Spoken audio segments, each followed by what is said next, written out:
आपका यह coordinating conjunction क्या होता है? देखिए, coordinating conjunction,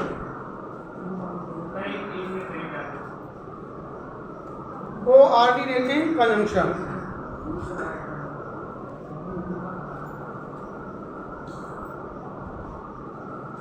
note down that conjunctions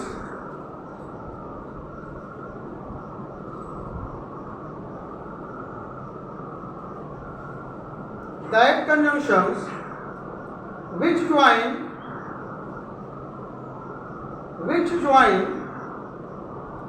two two or more than two principal clause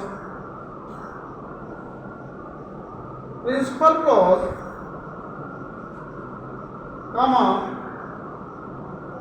is called coordinating conjunction. Once again, that conjunctions which join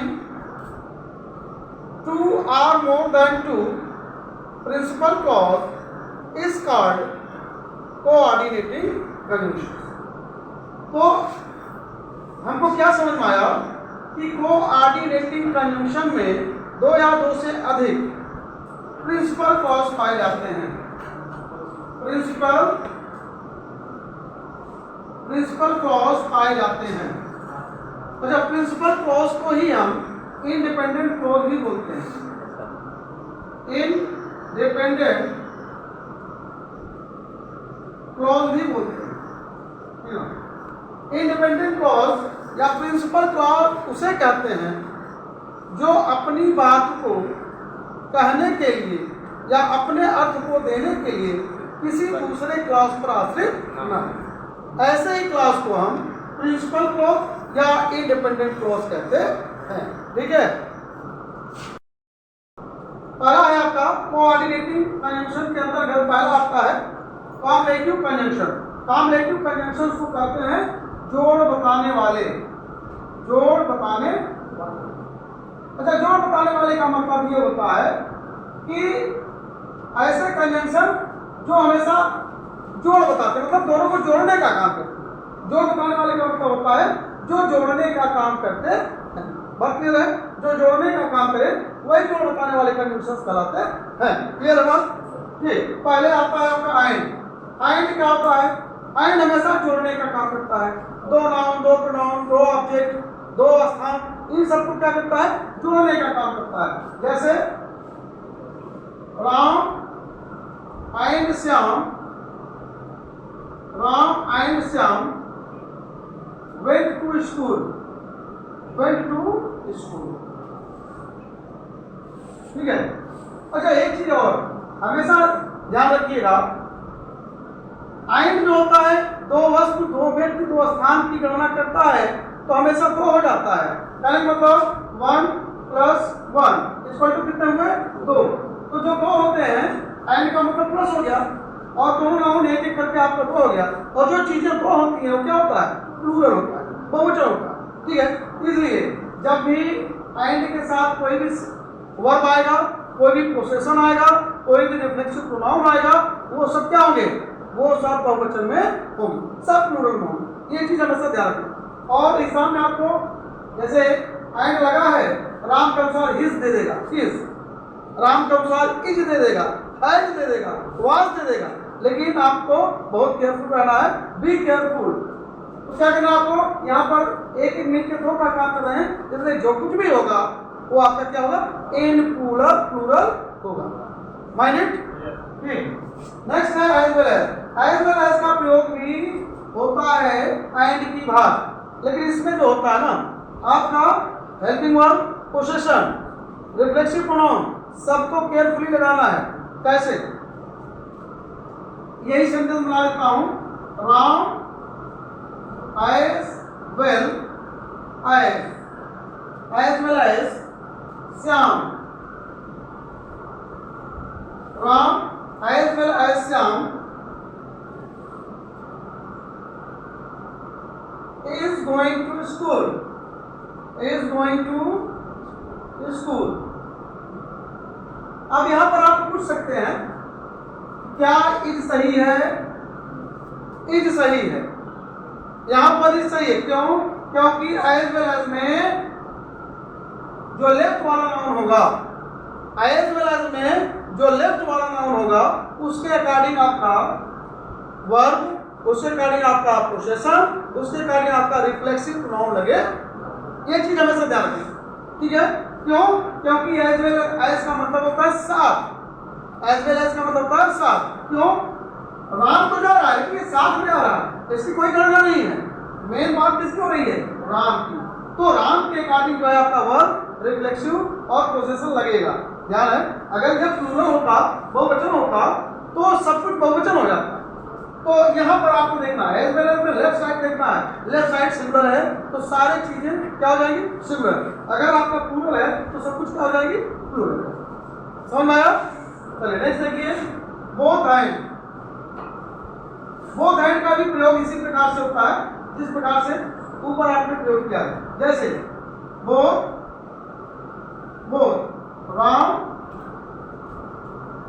and Shyam are going to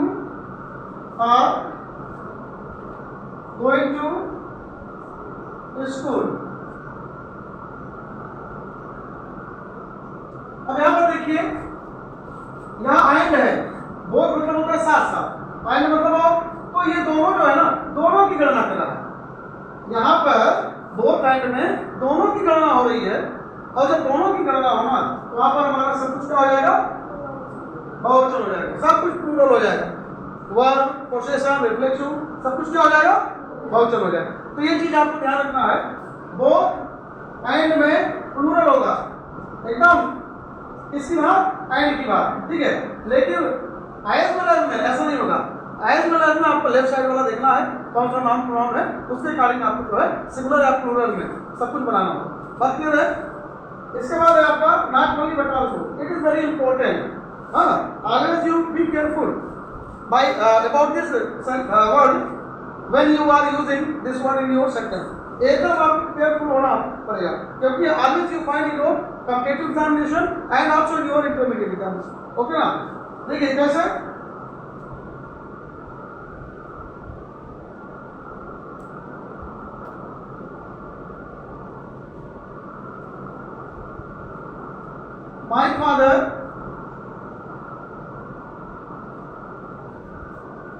my father gave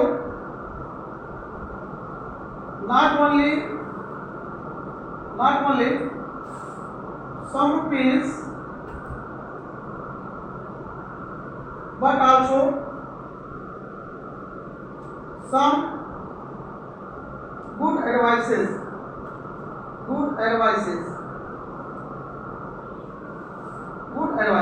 अब इसमें क्या होता है ना, इसमें क्या होता है, बहुत माइनर मिस्टेक करता है। माई फादर गेव मी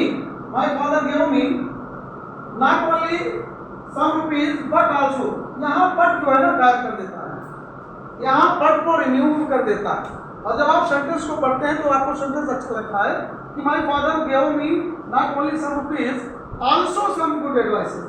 जब आप पढ़ते हैं ना तो आपको गलत नहीं लगता है, लेकिन जब आप जानते हैं कि इसका ये कॉम्बो है सर, एक साथ आते हैं, जो चीजें एक साथ आती हैं उसमें आप कुछ भी परिवर्तन नहीं कर सकते हैं, ठीक है? तो ये नॉट ओनली बट आल्सो का एक कंपेयर है, ये ग्रुप है तो आप ग्रुप नहीं जोड़ सकते, ठीक है? तो लेकिन आप जब पढ़ेंगे तो बट आल्सो मतलब आल्सो चलेगा, लेकिन आपको जब भी रखना है जोड़े में रखना है, नॉट ओनली बट आल्सो नहीं रखना है। क्लियर है बात? ठीक, नोट डाउन कर ले, नोट डाउन कर लीजिए। अल्टरनेटिव कंजंक्शन में अल्टरनेटिव कंजंक्शंस को हम वैकल्पिक कंजंक्शंस बोलते हैं, समुच्चय बोधक बोलते हैं, ठीक है?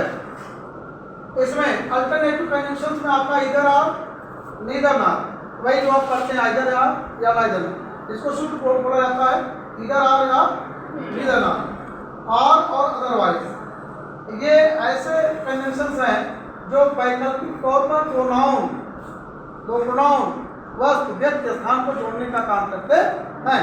ठीक है, चलो इधर आपको देखते हैं। इधर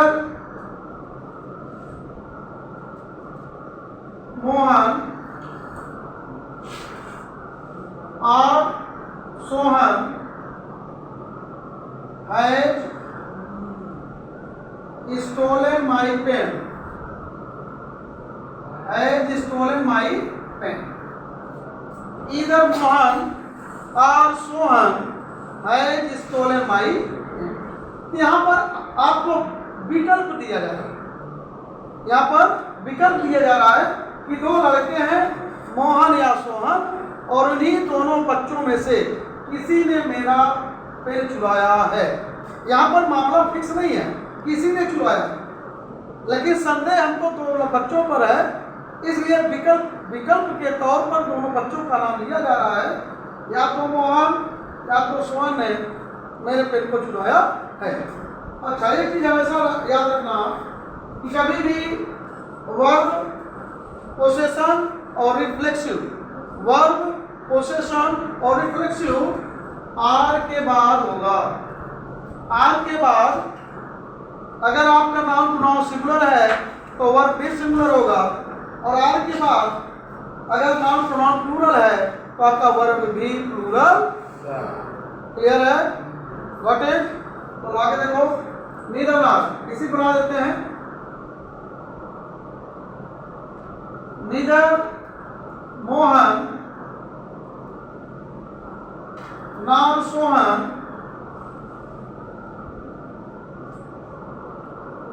has stolen my pen. तो एकदम सेम टू सेम है, ना तो मोहन और ना ही सोहन मेरे पेन को चुराए हैं। क्लियर है? तो यहाँ पर देखिए, इधर और हमेशा पॉजिटिव वे में होता है, इसमें किसी भी प्रकार का नकारात्मक शब्द नहीं लेगा। अगर नकारात्मक शब्द लगाता है इसका मतलब वो गलत है। क्यों? क्योंकि इधर आर का निगेटिव है, नीदर नार। नीदर नार पॉजिटिव नहीं हो सकता और इधर आर निगेटिव नहीं हो सकता, क्योंकि दोनों का रूप अलग अलग है। दोनों एक ही घर के हैं, एक सकारात्मक है और दूसरा नकारात्मक है। ठीक है, अगर आपको नकारात्मक बनाना है तो नीदर नार का प्रयोग करें, अगर आपको सकारात्मक सेंटेंस बनाना है तो इधर आर का प्रयोग करें। और जो कुछ भी आप चाहे वर्ब लगाएं, चाहे पोसेशन लगाएं, चाहे रिफ्लेक्शन लगाएं, नार के बाद जो भी नाउन प्रोनाउन होगा सिंगुलर प्लूरल के आधार पर आप लगाएंगे। बात क्लियर है? ठीक। और एक चीज और,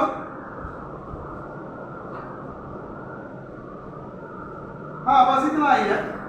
ठीक है, सर आगे आप देख लें, make haste or we miss the bus. जल्दी करो, अन्यथा या आर तो है, अन्यथा या कर देगा, अन्यथा हम बस को जो है मिस कर देंगे, या बस हमसे छूट जाएगी। तो जल्दी चलो, या तो बस छूट जाएगी या आप अन्यथा का अर्थ ले लो, अन्यथा बस छूट जाएगी। ठीक है, और अन्यथा का अर्थ भी जो है अदरवाइज भी देता है। आप ऐसा भी बना सकते हैं कि make haste otherwise we miss the train, we miss the bus. ठीक है, तो अन्यथा के अर्थ में दोनों का प्रयोग होता है, और जल्दी चलो नहीं तो बस छूट जाएगी। कहने का मतलब यह है कि आर भी और अदरवाइज भी विकल्प के तौर पर प्रयोग होता है, और उसमें बताया जा रहा है या तो जल्दी चलो या तो बस को छोड़ो। ठीक है, या तो जल्दी चलो या तो बस को छोड़ो। ठीक है, अगर बस को छोड़ना है धीरे चलो, बस को पकड़ना है तो जल्दी चलो। तो ऐसा ऑप्शन जो है, ऐसा विकल्प जो है, इनका प्रयोग करके किया जाता है। और आर में भी, ठीक है, आर में भी जो है राइट साइड जो भी नाउन प्रोनाउन आएगा उसके अकॉर्डिंग जो है आपका वर्ब, पोसेशन रिफ्लेक्सिव का प्रयोग किया जाता है। समझ में आ गया?